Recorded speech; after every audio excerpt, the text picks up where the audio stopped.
चलिए phone on रख दीजिए, बात मत करिए, कोई बात नहीं करेगा, ध्यान से सुनेगा, ठीक है।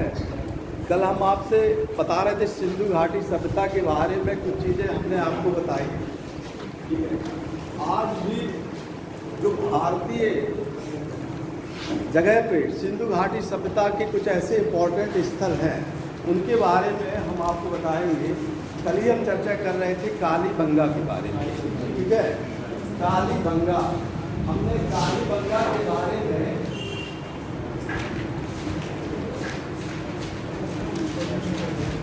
कई चीज़ बता दिया था। जैसे यहाँ पे खेत जुताई के साक्ष्य मिले हैं, ठीक है। यहाँ पे हवन कुंड का भी साक्ष्य मिला है, ठीक है। दूसरा बताया था इसमें, यहाँ हमने बताया था कि अंत्येष्टि का तीनों संस्कार, ठीक है, यानी दफनाने की प्रक्रिया, अग्निदाह और खुला क्या करते थे, खुले तौर पे छोड़ देते थे जानवर को खाने के लिए। उसके बाद जो अवशेष बचता था उसको कलश में रखकर दफना दिया जाता था, ऐसी प्रक्रिया थी, ठीक है। कालीबंगा से रिसर्च के बाद यहाँ पे वैज्ञानिक ऐसा अनुमान लगाते हैं कि भूकंप का सबसे प्राचीनतम साक्ष्य यहीं से मिला है। भूकंप जो आता है ना, तो सर्वे से पता चला है कि सिंधु घाटी सभ्यता का जो भी स्थल है वहाँ कालीबंगा ऐसा स्थल है कि यहाँ पे भूकंप आया था, ठीक है। तो भूकंप के प्राचीनतम साक्ष्य सिंधु घाटी सभ्यता के जिस स्थल से मिलता है वो है कालीबंगा। भूकंप के प्राचीनतम साक्ष्य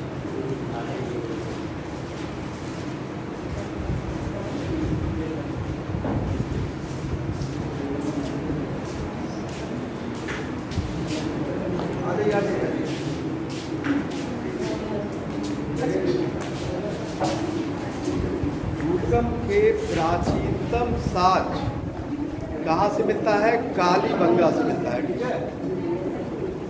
देखिए, सिंधु घाटी सभ्यता में खुदाई के दौरान बहुत से ईंटें मिले थे, लेकिन कालीबंगा से कुछ ऐसे ईंट मिले हैं जो अलंकृत यानी डिजाइन करे हुए हैं। तो यहाँ पर अलंकृत ईंटों का साथ मिला है, कच्ची नहीं, कच्ची तो मिला ही है, अलंकृत डिजाइन ईंटों पे कई डिजाइन किया था। कच्ची ईंटें तो मिली ही, लेकिन यहाँ बता रहे हैं आपको अलंकृत ईंटें और कहीं से नहीं मिली, यहीं से मिली है। ये जो चीज़ हम बता रहे हैं वो बाकी जगह से तो मिला ही है, सेम चीज़। जब सेम चीज़ मिलेगा तब तो कॉमन हो जाएगा। ये चीज़ तो अलग चीज़ है जो कालीबंगा से मिली हुई है, ठीक है, ये चीज़ अलग है। तो ये अलंकृत ईंट मिला है,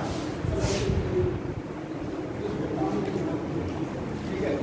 तो कालीबंगा में और भी चीज़ें मिली, हमने इम्पोर्टेंट चीज़ें कल भी बताई थी, आज भी आपको बताया। इसके साथ ही साथ एक और बहुत महत्वपूर्ण स्थल है भारत में, गुजरात में, लोथल।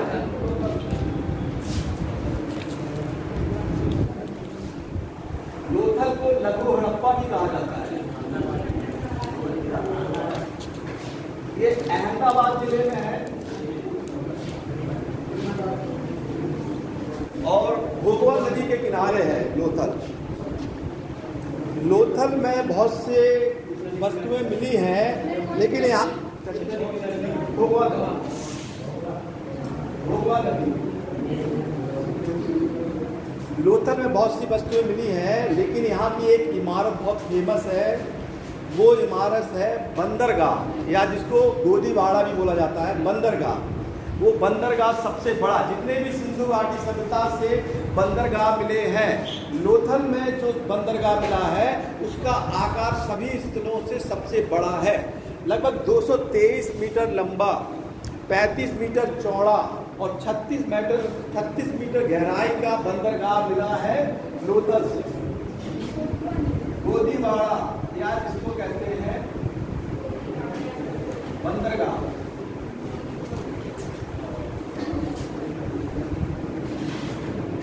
223 मीटर, 35 मीटर, 36 मीटर,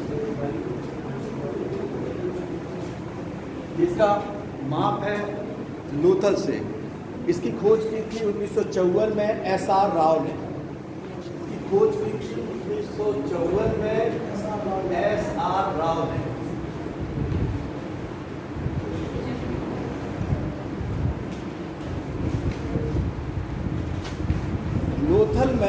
खुदाई के बाद और भी कुछ कॉमन ऐसी चीज़ें मिली हैं कि यहाँ पे एक साथ दो व्यक्तियों को दफनाने का साक्ष्य मिला है, जिसको कहते हैं युगल समाधान।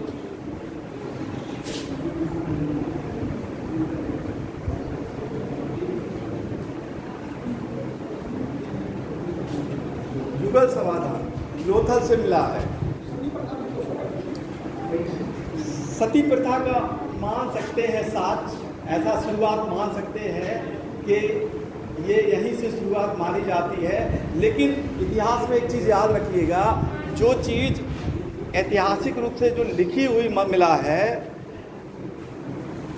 उसी को सही माना जाता है। ये थोड़ा सा शुरुआत तो थी, लेकिन सती प्रथा का अगर आप देखेंगे तो लिखित रूप से गुप्त काल में मिलता है 510 ईस्वी में। ठीक है, गुप्त काल में ही सती प्रथा का पहला, उसके पहले कभी भी सती प्रथा का कोई उल्लेख ऐसे नहीं किया है। ठीक है, ये दफनाया गया था, किस कारण दफनाया गया था ये तो नहीं मालूम, लेकिन वहाँ पर इस प्रकरण का पूरा उल्लेख है कि एक पति के मर जाने के बाद एक पत्नी ने आत्मदाह कर लिया था। तो यानी एक सामाजिक कारण उसका बना, जो आगे चल के एक प्रथा के रूप में जन्म हुआ, जिसको हम लोग सती प्रथा कहते थे। लेकिन यहाँ पे एक संकेत थोड़ा मिलता है कि दो लोगों को एक साथ दफनाया गया है, तो हो सकता है, ठीक है, इसमें हो सकता है किसी ने जबरदस्ती रख दिया, या यानी मे भी, तो ये कह सकते हैं। तो ये साक्ष्य मिला है लोथल से ही भारत में धान का पहला साक्ष्य, यानी सिंधु घाटी सभ्यता में, सिंधु घाटी सभ्यता में, क्योंकि अगर हम भारत की बात करेंगे तो आपका क्या हो जाएगा, धान का क्या होगा, लौरा दे। देखिए, अगर भारत का पूछेंगे तो लौरा दे, लेकिन सिंधु घाटी सभ्यता का पूछेंगे तो लोथल। ये याद रखिएगा, वहाँ लौरा दे मत मार दीजिएगा, क्वेश्चन चेंज कर देते हैं। क्वेश्चन अगर चेंज करेंगे कि सिंधु घाटी सभ्यता में कौन सा स्तर है, तो लोथल सही है। लेकिन अगर भारतीय उपमहाद्वीप में पूछा जाए कि धान का साक्ष्य कहाँ मिलता है, तो लौरा दे हो जाएगा। ठीक है, तो यहाँ पे धान का साक्ष्य मिला था। सीट कम हो गई क्या?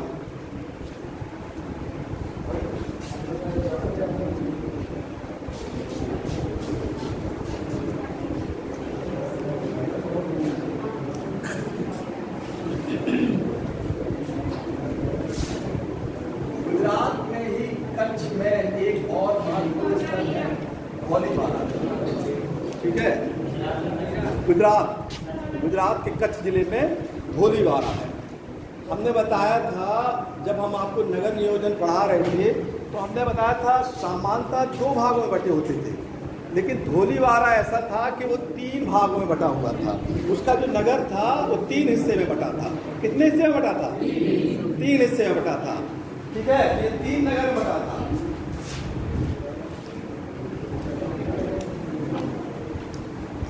इसकी भी खोज कराई थी जगपति जोशी ने। ठीक है, खोज तो किया था जगपति जोशी ने।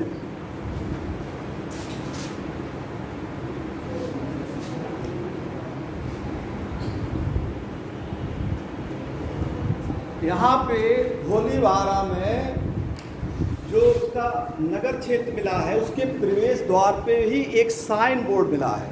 उस साइन बोर्ड पे 9 अक्षर मिले हुए हैं, 9 लिपि मिली है। ठीक है, 9 अक्षर मिले हैं, लेकिन उस अक्षर को अभी पढ़ा नहीं जा सका है। प्रत्येक अक्षर की लंबाई लगभग 37 सेंटीमीटर है। तो यानी यहाँ पे एक साइन बोर्ड मिला है जिसपे 9 अक्षर है।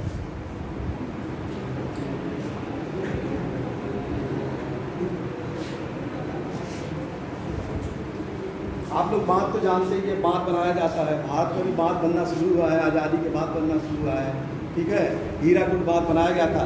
लेकिन सिंधु घाटी सभ्यता का एक ऐसा स्थल है, यहाँ से जो साक्ष्य मिलता है कि पहले यहीं पे बांध बनाया गया था। यहाँ जलाशय का बहुत बड़ा कुंड मिला है और उसको इस तरीके से घेरा गया था कि बांध, यानी बांध का पहला साक्ष्य यहीं से मिलता है, बांध का साक्ष्य।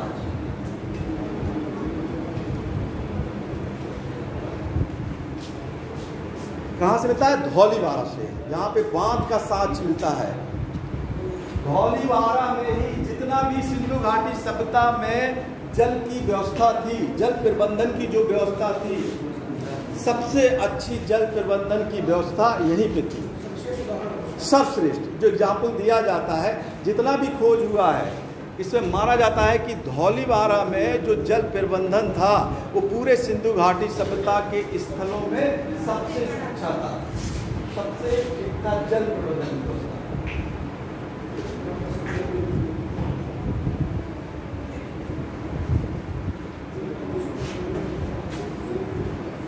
यहाँ पर कुछ ऐसे पत्थर मिले हैं जिनको पालिश, सफ़ेद रंग से पालिश किया गया था, यानी श्वेत पाषाण, यानी श्वेत पत्थर मिले हैं जो पालिश किए हुए थे, श्वेत पत्थर।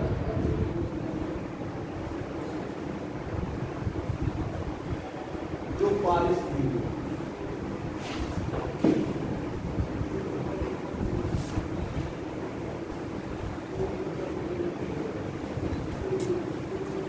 और भी भारत के स्थल हैं जिनसे कुछ ना कुछ चीज़ मिला है, ठीक है। जैसे सुरकोटिडा है, सुरकोटिडा, वहाँ पे घोड़े के अवशेष मिले हैं, ठीक है।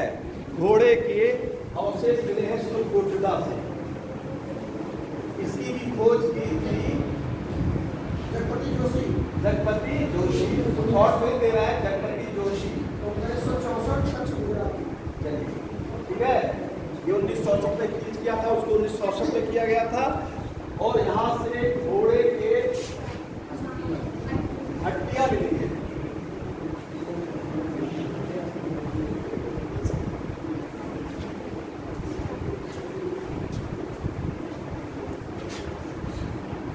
कई छोटे छोटे और भी स्थल हैं जिसका हम बताएंगे आपको लास्ट में।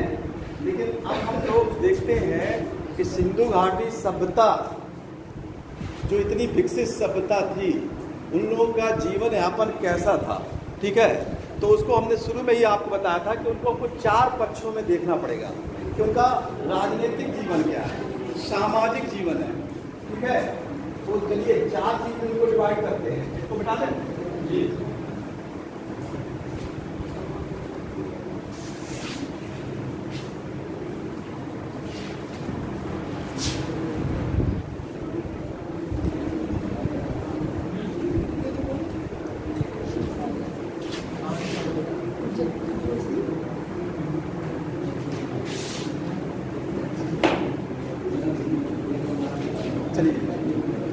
क्योंकि सिंधु घाटी सभ्यता तो एक आ जाएगा,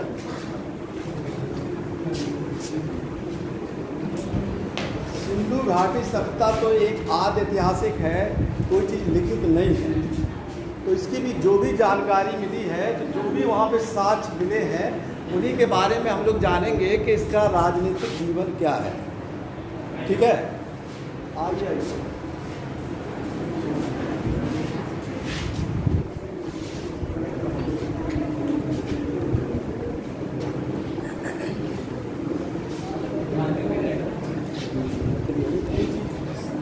धार्मिक बता दिया, चलिए 3 चीज़ समझिए। चलिए बैठ जाइए और ध्यान से सुनिए इसको। तो बताइए आप लोग ही बताइए, जैसे जो चीज़ यहाँ पे मिली हुई है अधिक, उन्हीं पे अनुमान लगाना है। तो यहाँ पे कौन शासन कर रहा होगा, किसका ज़्यादा महत्व था, किसका महत्व है? नहीं, इस पे बताइए किसका शासन था, किसका महत्व ज्यादा था? जनता का। मतलब जनता का मतलब लोकतंत्र था, मतलब जनता में ही, जैसे जनता में कौन वर्ग, अब जनता पे कम वो करिए, उस पर कौन वर्ग शासन करता है?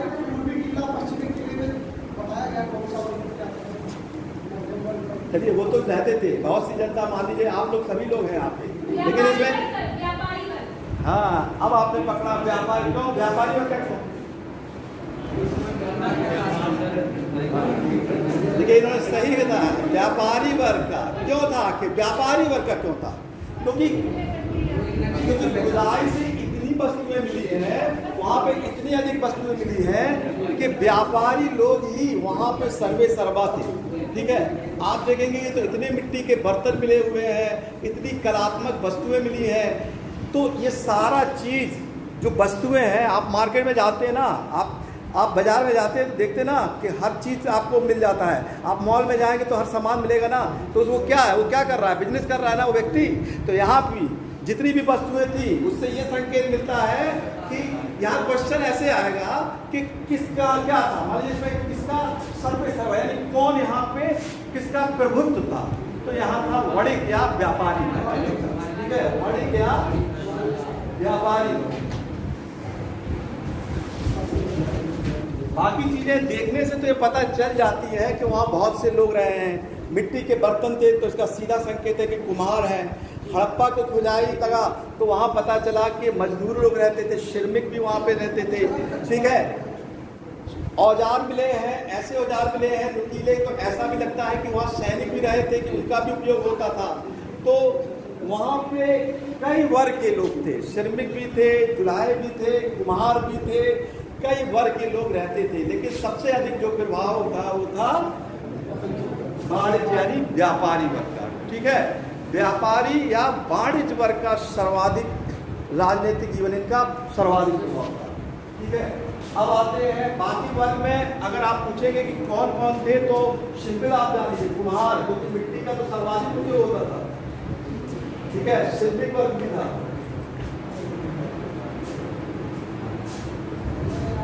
पुरोहित आवास मिला है तो धार्मिक व्यक्ति भी कोई भी रहा होगा, ठीक है। विद्वान, उसको धार्मिक का नाम यहाँ विद्वान व्यक्ति से है, विद्वान व्यक्ति था। और ऐसा संकेत नहीं मिलता है कि यहाँ चुनाव करके वो लोग कैसे रहते थे, ये कोई अभी तक की अवधारणा से ये नहीं पता चला है कि कोई शासन पद्धति कैसी थी। लेकिन इतना तो जरूर अनुमान लगा लिया गया है कि यहाँ पे व्यापारी या वणिक वर्ग का सर्वाधिक प्रभाव था, ठीक है। बाकी ये सारे वर्ग मिलते हैं यहाँ पर, जुलाहे मिलते हैं, कपड़े था तो जुलाहा वर्ग था यहाँ पे।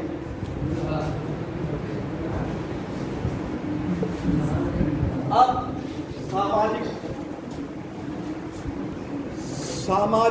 सामाजिक स्थिति का पता लगाने के लिए कि वहां पे समाज कैसा था, ठीक है। तो समाज में क्या था, अभी कोई ऐसी जातिवादी व्यवस्था नहीं थी। हम जब भी देखिए समाज का बात करते हैं इतिहास में, तो एक चीज देखते हैं, हम कंपेयर करते हैं, आज भी कंपेयर किया जाता है कि पुरुष और महिला में क्या समानता वहाँ थी, तो वहाँ का समाज कैसा था और आगे इतिहास में समाज कैसे कन्वर्ट चेंज होता गया। कि सिंधु घाटी सभ्यता ऐसा है कि यहीं से शुरुआत होती है कि यहाँ पे लोगों की क्या धारणा थी, विचारधारा कैसी थी, तो समाज कैसा था। चूंकि यहाँ पे जो साक्ष्य है उन्हीं को देखकर हमको अनुमान लगाना है, तो विद्वानों में भी यही अनुमान लगाया। अनुमान लगा के ये पता चला कि यहाँ पे महिलाओं का बहुत सम्मान था। कारण क्या था कि नारी मूर्तियाँ बहुत मिली हैं, ठीक है, स्त्री की मूर्तियाँ बहुत मिली हैं। तो इसलिए क्वेश्चन अगर आता है तो ये कैसा समाज है, मातृ प्रधान, यानी स्त्रियों का सम्मान बहुत था, मातृ प्रधान।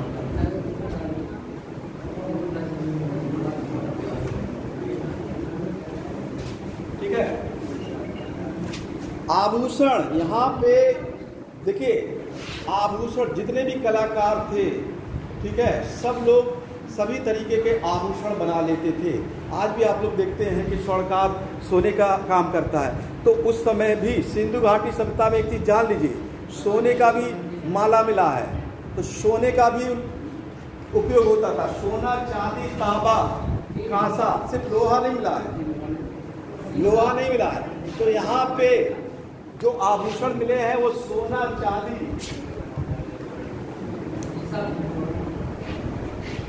सोना, चांदी, हम आभूषण की बात कर रहे हैं। जो आभूषण बनाया गया था, शीशा का उपयोग किया जाता था, ठीक है, लेकिन यहाँ आभूषण की बात कर रहे हैं, सोना, चांदी और गोमेद, ठीक है, ये आभूषण मिले हुए हैं। इसको जो धनी व्यक्ति था वो उपयोग करता था, तो एक गरीब व्यक्ति क्या उपयोग करता था, मिट्टी के आभूषण भी मिले हैं,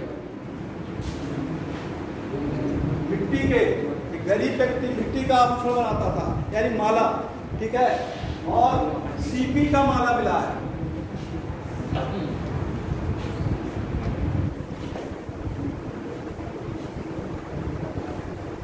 हाथी के दांत के बने हुए आभूषण मिले हैं, ठीक है। तो आभूषण, सोना, चांदी, गोमेद, इन सभी के आभूषण बनाए जाते थे उस वहां पे,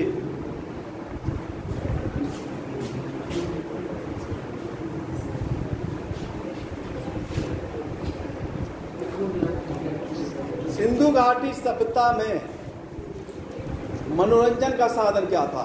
वहाँ पे खुदाई से कुछ ऐसे वस्तुएं मिली हैं जिससे पता लगाया जा सकता है कि वहाँ मनोरंजन क्या था। ठीक है, कुछ ऐसी मूर्ति मिली है जो नृत्य करती हुई मिली हुई है। देवदासी वो बाद में प्रथा एक शुरू हुई थी।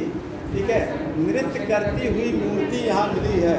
ठीक है, उसको आप ऐसा कह सकते हैं कि नटराज, आगे चल के वो नटराज के रूप में हुआ था। देवदासी जो आप कह रहे हैं वो तो एक प्रथा थी। ठीक है, शुरुआत हुई थी। ठीक है, लेकिन जो नटराज है वो चीज, ठीक है, नटराज किया। तो ऐसी ही एक शुरुआत हुई थी सिंधु घाटी सभ्यता में जो मूर्ति। तो यहाँ का जो मनोरंजन का साधन था नृत्य। दूसरा क्या था? बहुत से मिट्टी के बर्तन में जानवरों को ऐसे दिखाया है कि जैसे शिकार करते हुए। एक ऐसा मिट्टी का बर्तन मिला है कि उसमें बिल्ली का पीछा करते हुए कुत्ते को दिखाया गया है। ठीक है, तो दूसरा बहुत महत्वपूर्ण ये कहा जाता है, देखिए ये क्वेश्चन में आता है, आप समझ लीजिए कि मनोरंजन का साधन इनमें से क्या था क्या नहीं था। तो नृत्य था, दूसरा शिकार करना।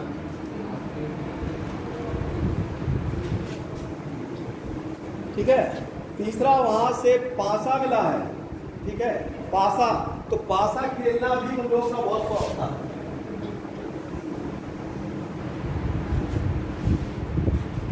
ये उनके क्या है?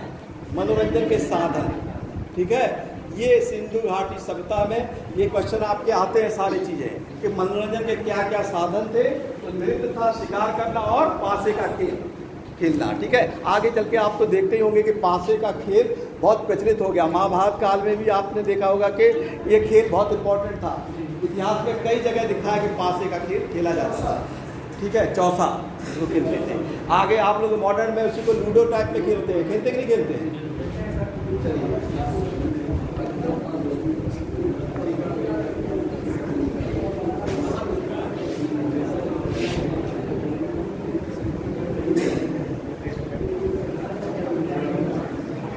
आर्थिक जीवन,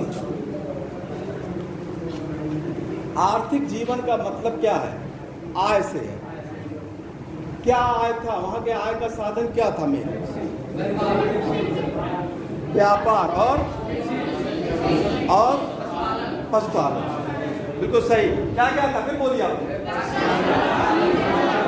व्यापार, कृषि, पशुपालन। ये तीन ही है। ठीक है, अगर इन तीनों में मान लीजिए कभी क्वेश्चन पूछ ले तो व्यापार प्रमुख था। हम आपको इसीलिए बता चुके हैं कि व्यापारियों का वहां पे प्रभुत्व था। तो व्यापार आय का प्रमुख साधन था। ठीक है, व्यापार था, कृषि था,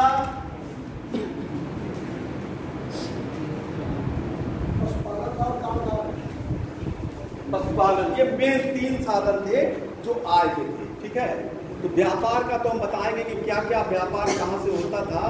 पहले हम लोग कृषि पे आते हैं। ठीक है, कृषि में तो हम लोग नवपाषाण काल में ही पढ़ चुके हैं। हमने पहले पढ़ा था नवपाषाण काल में कि नवपाषाण काल में ही मानव ने कृषि कर लिया था। हमने ये भी, जब हम नवपाषाण काल आप लोगों को बता रहे थे कि सिंधु घाटी सभ्यता के लोगों ने एक ऐसा स्थल है कि वहां से उन्होंने सीख ली। किस स्थल से बताइए? आज ही भूल गए। सिंधु घाटी सभ्यता के लोगों ने किस नवपाषाणिक स्थल से कृषि करने की पद्धति ली थी? अगर ये कोई क्वेश्चन आया तो क्या उत्तर मारेंगे? हमको नहीं सुनाइए। क्या आप क्या कर रहे हैं? मेहरगढ़ बताया तो था हमने, मेहरगढ़। आज ये आ गया क्वेश्चन। इतनी जल्दी भूल गए आप लोग? अभी तो तीसरा दिन है। मेहरगढ़ में वो लोग कपास की खेती करते थे, गेहूं की खेती करते थे, जौ की खेती करते थे। ठीक है, और मेहरगढ़ में ही सिंधु घाटी सभ्यता के जो भी साक्ष्य मिले हैं वो मेहरगढ़ से भी मिले। आप लोग फिर से ध्यान से समझिए, यही गलती होगी। ये क्वेश्चन आ चुका है, कई बार ये क्वेश्चन पूछा जा चुका है। देखिए, नवपाषाण काल में पाकिस्तान में एक ऐसा स्थल है मेहरगढ़, यहाँ पे कपास की खेती होती थी। माना जाता है पूरी दुनिया में पूरी दुनिया में कपास की खेती की शुरुआत मेहरगढ़ से हुई, ठीक है। लेकिन इसका सबसे अधिक विस्तार हुआ सिंधु घाटी सभ्यता में, और यहाँ से ही और भी खेती मिला है, गेहूं का होगा था, जौ का। तो ये मेहरगढ़ से भी नवपाषाण काल स्थल है, लेकिन यहाँ पे सिंधु घाटी सभ्यता के भी साक्ष्य मिले हैं। जो बर्तन मिले हैं वो सिंधु घाटी सभ्यता के भी मिले हैं यहाँ पे, ठीक है। तो इसीलिए मेहरगढ़ वो स्थल है जो पूर्व पाषाण काल यानी नवपाषाण काल से लेके सिंधु घाटी सभ्यता तक के स्थल यहाँ पर मिले हैं। इसलिए सिंधु घाट माना जाता है कि सिंधु घाटी सभ्यता वाले लोगों ने अपने कृषि की पहचान या कृषि की पद्धति मेहरगढ़ से दी थी, ठीक है। तो कृषि खेती पे आते हैं। कृषि में क्या करते थे, वो कितनी फसल बोते थे। माना जाता है कि वो 9 फसल बोते थे, 9 फसल मोटा मोटा 9 फसल का मोटा मोटा साक्ष्य मिलता है कि ये वो लोग बोते थे रबी की फसल जो होती थी, यानी गेहूं, जौ, चना, सरसों, तिल, तरबूज,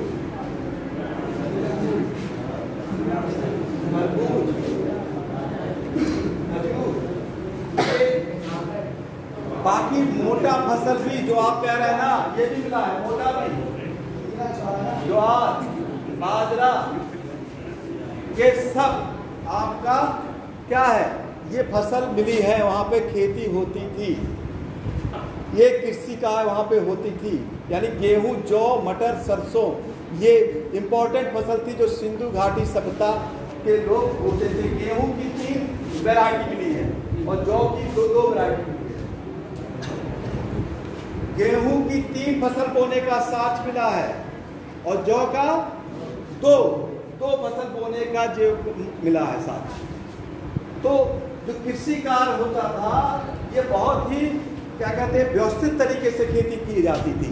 खेती करने के लिए उनके पास साधन क्या थे, आखिर जुताई करने के लिए उनके पास साधन कैसे, वो साधन था कि वो जुताई करते थे, उसका क्या साधन था हैं?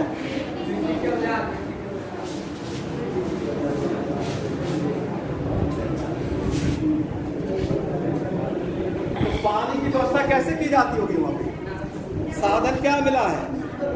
देखिए नाले से, नाले के माध्यम से, नाले से, ठीक है, नाले से होता था। और कुएं से कुआं मिला है कि नहीं मिला है?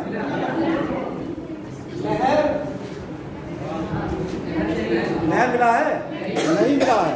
ये क्वेश्चन आ चुका है। देखिए नहर आएगा, नहीं मिला है, नहर का साक्ष्य नहीं मिला है यहाँ पे, नहर से नहीं होता था।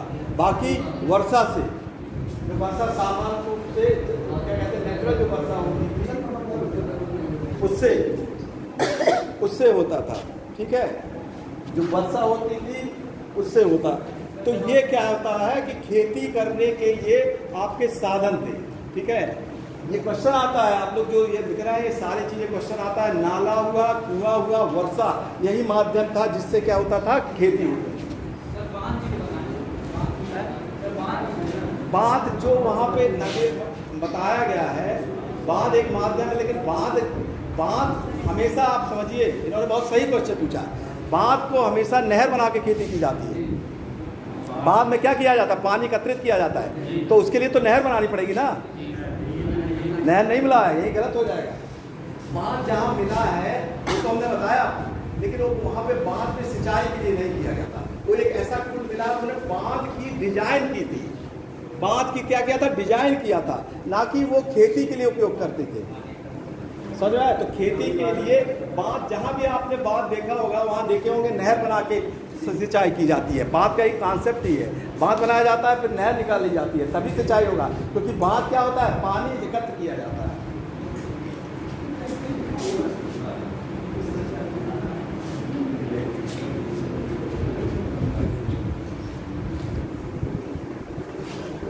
देखिए अब आते हैं व्यापार। व्यापार में सिंधु घाटी सभ्यता के लोग बहुत से ऐसे वस्तुएं थे जिनका आयात और निर्यात करते थे, ठीक है। पहले उनका जो ज़्यादातर व्यापार था वो आंतरिक व्यापार का मतलब अंतर्देशीय, जैसे अपने ही क्षेत्र में, अपने ही उपमहाद्वीप में व्यापार करने के बहुत सी ऐसी चीजें हैं कि आपस में ही व्यापार कर लेते थे। जो वस्तुएं आपस में, और व्यापार करने का साधन क्या था, कैसे करते थे?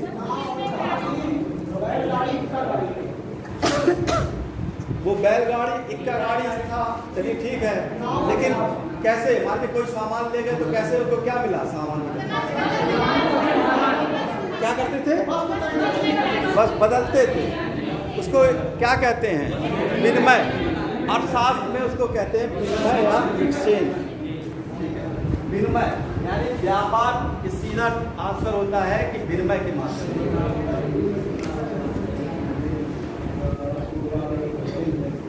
तो यहाँ हम आपको ये बताते हैं कि कौन सी चीज कहाँ पे मिलती थी उस समय और कौन सी चीज आयात होती थी। ठीक है, सिंधु घाटी सभ्यता के लोग जैसे तांबा कहाँ से बनाते थे? ये राजस्थान का खेतड़ी, आज भी अगर हम जागरपी में पढ़ते हैं तो आज भी वहाँ खुदाई से तांबा मिलता है। ये सिंधु घाटी के समय से ही तांबा वहाँ से आयात किया जाता था। तांबा खेतड़ी, सोना कर्नाटक से। कर्नाटक का कोलार खान आज भी फेमस है। कर्नाटक से सोना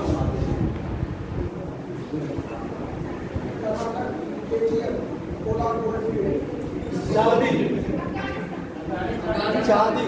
अरे भाई आप लोग क्या बोले हैं, जरा शब्द को बड़े ध्यान से बोलिए यहाँ पे, ठीक है? और जो बोल रहा है तो उन्हीं को खड़ा करेंगे हम। थोड़ा सा ध्यान से सब बोलिए, यहाँ एजुकेशन पढ़ाई हो रही है। चांदी कहाँ से आता था? अफगानिस्तान और ईरान में।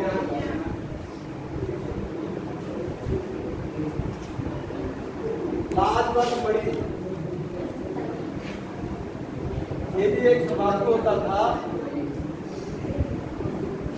ये अफगानिस्तान का बदख्शा क्षेत्र है, बहुत फेमस था, वहां से आता था लाजवंत मणि।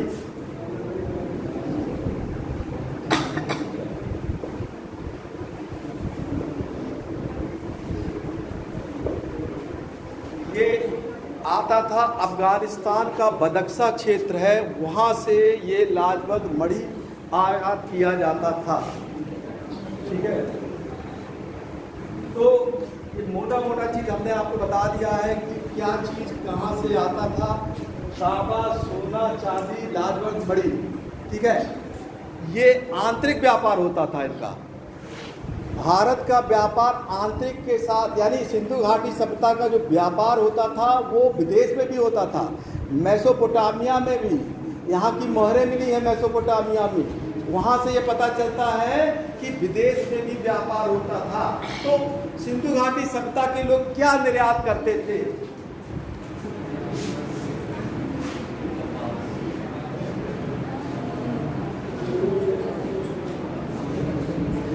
सिंधु घाटी सभ्यता के लोग क्या निर्यात करते थे? ठीक है, ये लोग कपड़ा, पहला डाल लीजिए।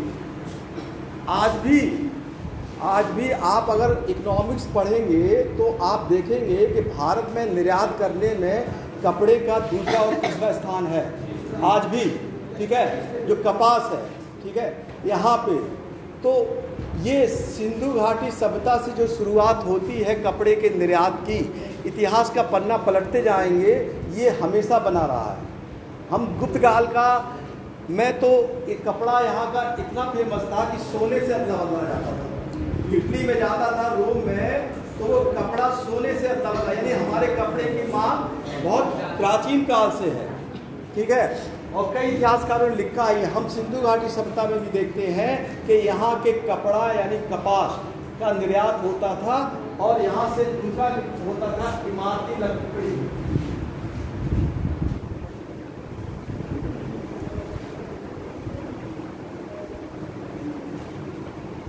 तीसरा, यहाँ पे जो मोहरें बनी हुई थी, वो मोहरें भी यहाँ से निर्यात होती थी। मोहर, ये मोहरें भी यहाँ से निर्यात होके मेसोपोटामिया में कई मोहरें बनी बनाई मोहरें। मोहर का क्या मतलब है? जो मोहर आप लोग देखते हैं ना, वही उसी डिजाइन की मोहर वहाँ बनना शुरू हुई थी। आज भी उसको अटैच करने के लिए उपयोग करते हैं ना, तो उसी, लेकिन उस मोहर पे अनेक चित्रकारियाँ की गई हैं। आज की तरह नहीं, आज तो किसी अधिकारी के नाम पे मोहर होती है, उस समय उस मोहर पे कई चित्रकारियाँ की गई थी।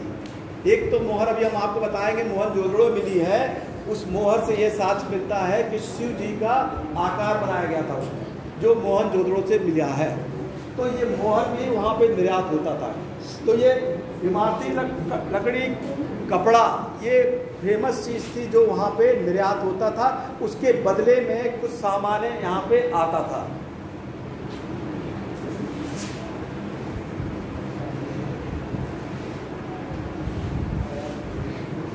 अब हम आते हैं सिंधु घाटी के कला में।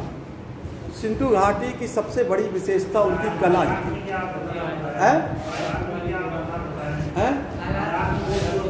देखिए ये आयात ही है,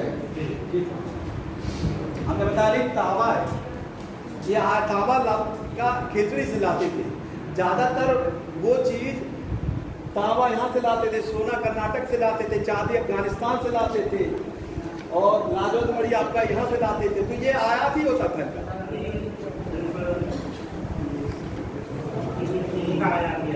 हैं?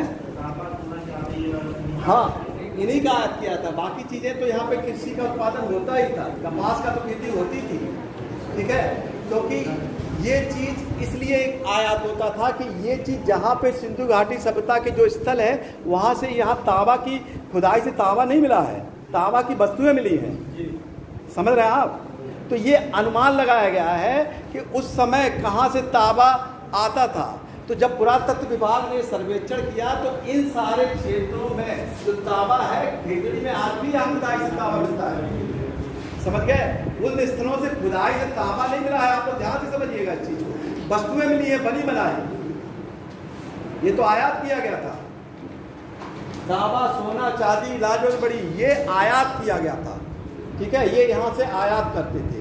हमने जो निर्यात बताया है, निर्यात के लिए ये कई जगह पे निर्यात इमारती लकड़ी करते थे, कपास यानी कपड़े का निर्यात करते थे, मोहरें कई जगह विदेश में मिली हैं, मेसोपोटामिया मिली, ये भी निर्यात वो करते थे, ठीक है। तो निर्यात का मतलब वो वहाँ से अदला बदली सामान करते थे। यहाँ खानेदार मोहरें मिली है, खानेदार मोहरें यहाँ पे लोथल से मिली है, जो वहाँ पे मिलती थी मेसोपोटामिया से, तो वो उसका अदला बदली यहाँ से होता था। अब कला, सिंधु घाटी सभ्यता के लोग कलात्मक थे। कई मूर्तियां उन्होंने बनाई, ठीक है। उन्होंने जो मूर्तियां बनाई वो धातु की बनाई, पत्थर की भी बनाई और मिट्टी की भी मूर्ति बनाई। धातु मूर्ति, प्रस्तर यानी पत्थर की मूर्ति, और दूसरा है आपका मिट्टी की मूर्ति।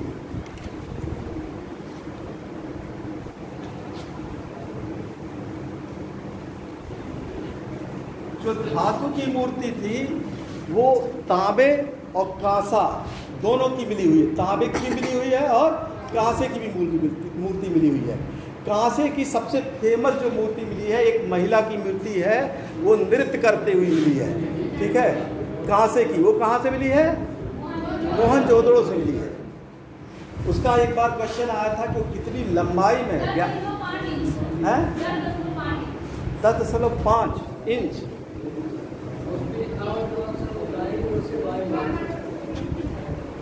तो कांसे की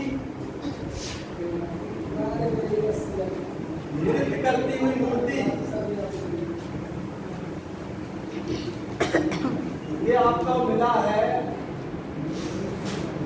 HR क्षेत्र मोहनजोदड़ो।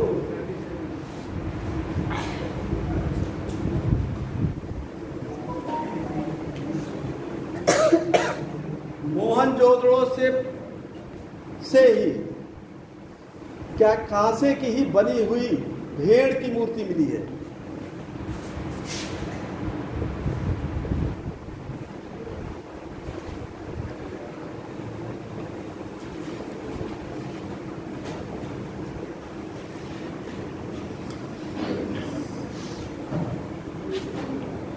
लोथल से तांबे के बनी हुई कुत्ते की मूर्ति मिली हुई है।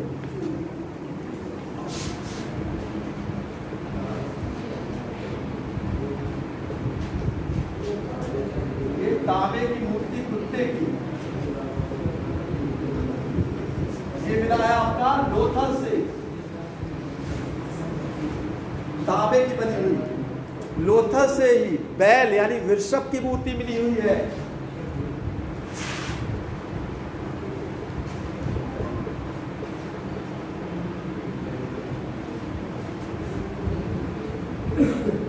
तो आप एक चीज जान लीजिए, तांबा कांसा इसी का प्रयोग होता था, लोहा नहीं मिला है। लोहा सिंधु घाटी सभ्यता में नहीं मिला था।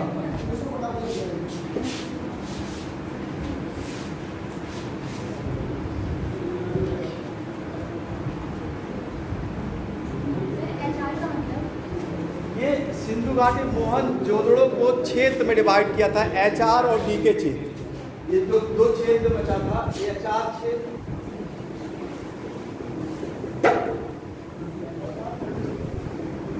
और डीके क्षेत्र, ये मोहनजोदड़ो में बांटा गया था।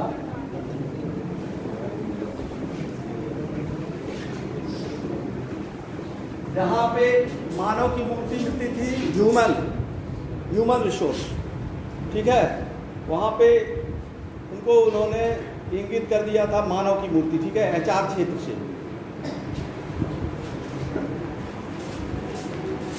पत्थर की मूर्ति, पत्थर की भी बनी हुई कई मूर्तियां मिली है। ये आपकी मोहनजोदड़ो से मिला है 12 मूर्ति और हड़प्पा से भी मिली हुई है। पत्थर की मूर्ति, मिट्टी की मूर्ति,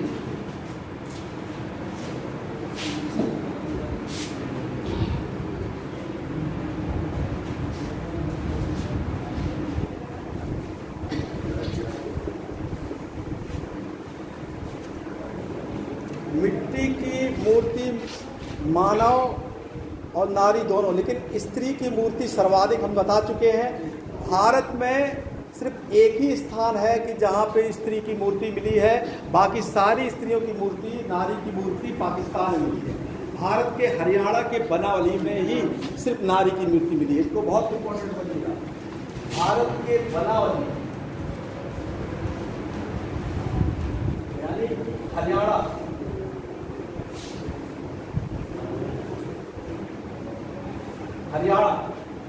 यहाँ पे ही नारी की मूर्ति मिली है।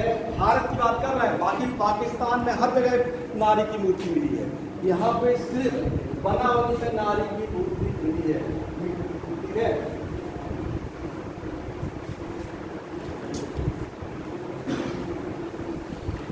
जितने भी जानवर थे, जितने भी पालतू जानवर आप लोग देखते हैं, लगभग सभी की मूर्ति मिली है। कुछ ऐसे हैं कि जिनकी मूर्ति नहीं मिली है, वो आप लोग जान लीजिए। बाकी कुत्ता, बिल्ली, भैंस, ठीक है, चिड़िया, जितने लगभग सबकी मूर्ति मिली है, लेकिन गाय की मूर्ति नहीं मिली है, शेर की मूर्ति नहीं मिली है, ऊंट की मूर्ति जो नहीं मिली है वो आप समझ लीजिए। बाकी सब मूर्ति मिट्टी की लगभग बनी हुई है। खरगोश, कछुआ, ठीक है, बिल्ली, कुत्ता सबकी मिली है, लेकिन किसकी नहीं मिली है आपको? गाय की मूर्ति। ये क्वेश्चन बार बार आता है कि किसकी मूर्ति बनी हुई मिट्टी की नहीं मिली है? गाय की, ऊंट की और शेर की।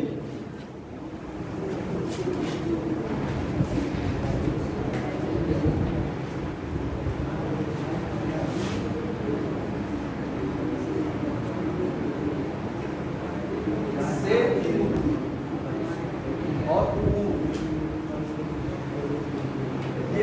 आपका इनकी मूर्ति यहाँ से नहीं मिली है और बाकी सबकी मूर्ति मिली है।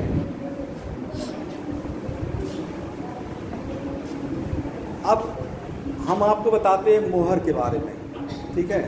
मोहर को उस समय मुद्रा भी बोला गया, मतलब बताया गया कि मोहर क्या होता था, मुद्रा के रूप में प्रयोग करता था।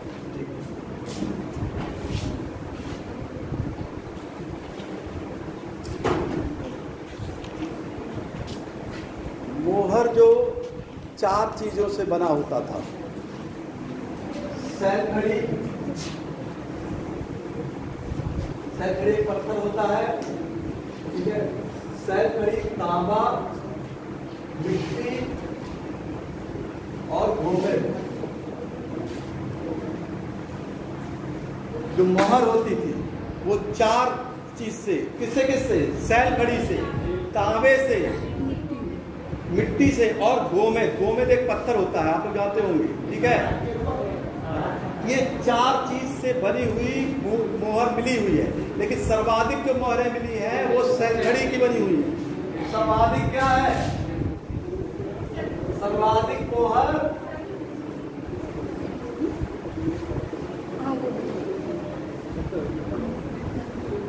सैल खड़ी की बनी है।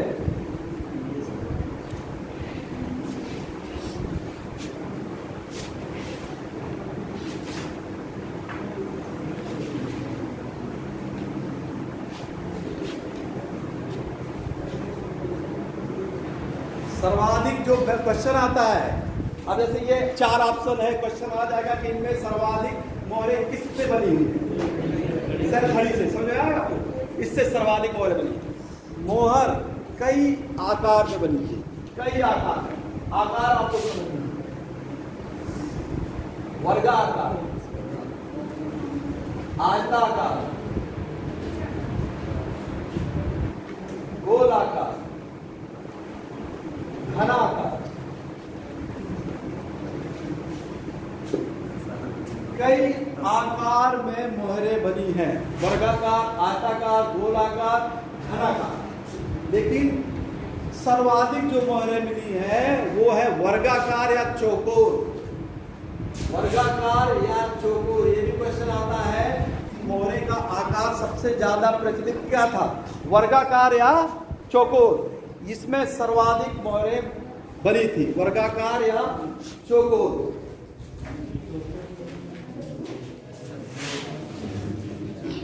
लोथल से तांबे की बनी हुई मोहर मिली है।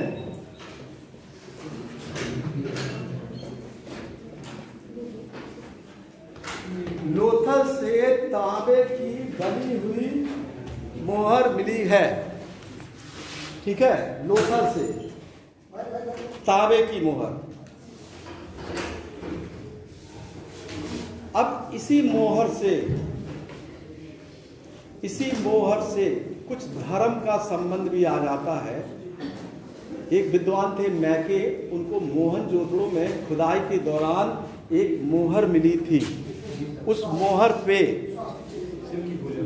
एक मानव का चित्र बना हुआ है जो योग अवस्था में है। जैसे हिंदू धर्म में शिव जी बैठे रहते हैं, वैसे ही उस मोहर पे जो आकृति बनाई गई थी वो वैसे ही योगासन में एक मानव की आकृति बनाई गई थी, जिनका 3 मुख था। हम जो भी बोलते जा रहे हैं वो सारे क्वेश्चन में इंक्लूड होते जाते हैं। 3 मुख था उस व्यक्ति के, 3 मुख था। उसके दाहिने, उस मोहर पे दाहिने साइड 2 जानवर और बाएं साइड 2 जानवर, यानी दाहिने साइड हाथी और बाघ की आकृति बनी हुई थी, बाएं साइड गेंडा और भैंस की आकृति बनी हुई थी। उसके नीचे 4 हिरण की आकृति बनाई गई थी। किनारे 2 हिरण और थे, ठीक है। तो सामने 2 हिरण थे, किनारे एकदम पीछे टाइप में 2 बने थे। तो सामने 2 हिरण। तो ये जो आकार था, इससे क्या पता चलता है? इससे ये पता चलता है कि आगे चल के जब हम आगे की सभ्यता देखते हैं तो शिव को एक देवता के रूप में पूजा जाने लगता है। तो ऐसा माना जाता है कि शिव की यानी पूजा की जो शुरुआत हो गई थी वो यहीं से शुरुआत हो गई थी। कहाँ से? सिंधु घाटी सभ्यता से ही, यहाँ से शुरू हो गई थी। तो फिर आप लोग जान लीजिए, क्वेश्चन बार बार पूछा जाता है कि मोहर कहाँ से मिली है? मोहनजोदड़ो से। उसके दाहिने यार कौन कौन जानवर थे? दाहिने तरफ देखिए पूछा जाएगा राइट एंड लेफ्ट साइड। दाहिने तरफ बाघ और हाथी, बाएं तरफ गेंडा और भैंस, ठीक है। गेंडा और भैंस, ये 2 ठीक है, और बाकी नीचे हिरन थे, 2 सामने हिरन थे, और जो शिव की थी वो 3 मुखी शिव थे, यानी 3 मुखी थे और योग अवस्था में थे। तो यहाँ ये मिला है आपका कहाँ पे, मोहनजोदड़ो में। मोहनजोदड़ो में ये आपका मोहर मिली हुई है। मोहर में लिपि भी इसी मोहर पे सिंधु सैंधव लिपि के भी साक्ष्य मिले हैं।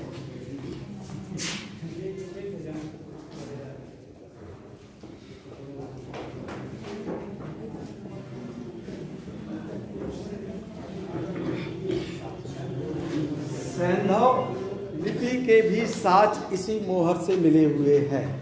ठीक है, हमने अभी बताया कि तांबे की मोहर लोथल से मिली है। ठीक है, अब हम आपको बताते हैं इस मोहरों पे भी कई जानवरों को, ये तो एक यूनिक मिला है, लेकिन मोहरों पर कई जानवरों का चित्रण भी किया गया था, कई जानवरों का। ठीक है, अलग अलग जानवरों पे कई जानवरों का चित्रण किया गया था, लेकिन सबसे ज़्यादा जो चित्रण किया गया है वो एक श्रृंग, यानी ऐसा जानवर जिसके एक सिंह होता था। कौन और जानवर? गैंडा। तो ये क्वेश्चन आता है कि मोहर पे सर्वाधिक किस जानवर की आकृति बनी हुई है? एक सिंह, यानी गैंडा की आकृति। मोहर पर सर्वाधिक गैंडा की आकृति एक सी बनी हुई है, सर्वाधिक। लेकिन इसमें कुबड़ वाले बैल की भी आकृति बनाई गई है, जो सबसे अच्छी आकृति मानी जाती है। सिंधु घाटी सभ्यता में जितनी भी मोहरें मिली हैं उसमें कई जानवरों में इसकी गैंडा की सर्वाधिक आकृति मिली है, लेकिन सबसे अच्छी आकृति जो मानी जाती है वो कुबड़ वाले बैल की आकृति।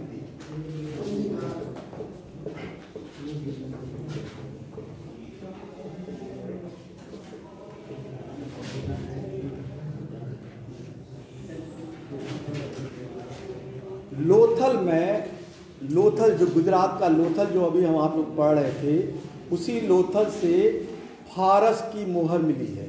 फारस यानी मोहरों का आयात निर्यात होता था, तो लोथल में खानेदार, या लोथल में आप ऐसे कर लीजिए फारस की मोहर मिली थी।